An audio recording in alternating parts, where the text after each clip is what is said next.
Welcome to Brief Gist. Don't forget to like, comment, and subscribe as we dive deep into one of the most dangerous and least understood standoffs in the Western Hemisphere, the rising tensions between the United States and Venezuela. So, when you think of Venezuela today, it's hard to imagine that not so long ago it was one of South America's wealthiest countries. Oil money was pouring in, and Caracas felt like a global city. What went so wrong? It's wild, right? Venezuela was basically the crown jewel of the region for decades. But underneath, you had chronic corruption and waves of political instability. By the time Hugo Chavez came to power in 1999, people were desperate for change, but his brand of socialism, and later Maduro's, just sent the economy into freefall. Yeah, and that collapse wasn't just about ideology. We're talking years of hyperinflation, empty supermarket shelves, millions fleeing those stories dominated headlines. But there's also this supercharged political drama with the US always looming in the background. And that's the thing, Washington has a long history of treating Latin America like its strategic backyard. From the Monroe Doctrine back in the 1800s to backing coups and invasions during the Cold War, it's been about keeping threats at bay. Suddenly, Venezuela goes from close oil ally to potential enemy number one. That's a real pivot point. What surprised me most is how quickly the US went from sanctions to full-blown criminal charges against Maduro himself. I mean, labeling his government as a narco-terrorist cartel? That's a serious escalation. Totally. The Justice Department put Maduro in the same sentence as drug kingpins.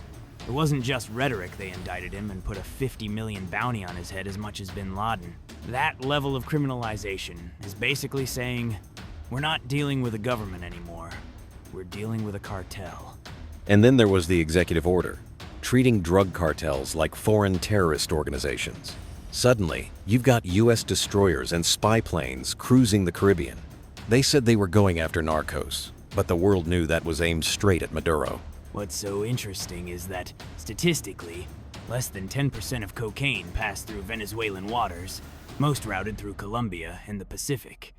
So for the US, to double down on Venezuela, it wasn't just about drugs. It looked like a pretext for turning up the military pressure. After all that buildup, the moment US warships actually opened fire was a real turning point.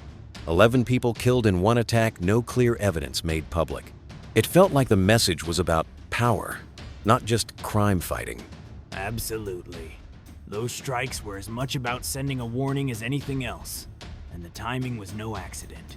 As soon as that happened, Maduro jumped on it, calling the US an invader, rallying militias, and basically wrapping himself in the Venezuelan flag.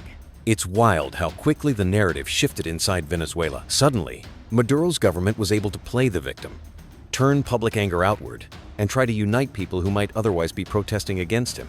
Exactly, and here's the twist. While the public rhetoric got hotter, behind the scenes you saw quiet cooperation. US sanctions loosened just enough to let Chevron import oil, and deportation flights to Caracas restarted.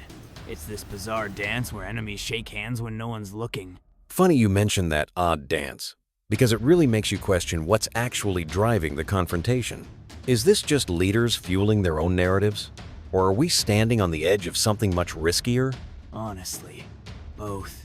There's a long pattern here. Think of the US backing coups in Guatemala, the Panama invasion, the Cuba blockade. Publicly, it's always about democracy or drugs.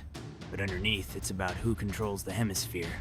Maduro, meanwhile, is fighting for survival. Military loyalty and nationalist rhetoric are his lifelines. And for Trump, the optics were gold. He could claim to be fighting cartels without committing ground troops, boosting his tough guy image. But the real risk is in the unpredictability, like Venezuelan jets buzzing US ships. All it takes is one mistake for the whole thing to spiral out of control. That's what keeps analysts up at night.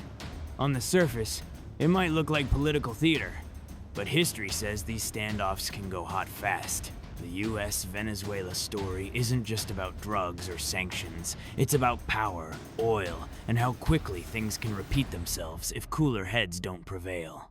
Thank you for watching. Don't forget to like, share, and subscribe for more deep dives into the untold stories shaping our world.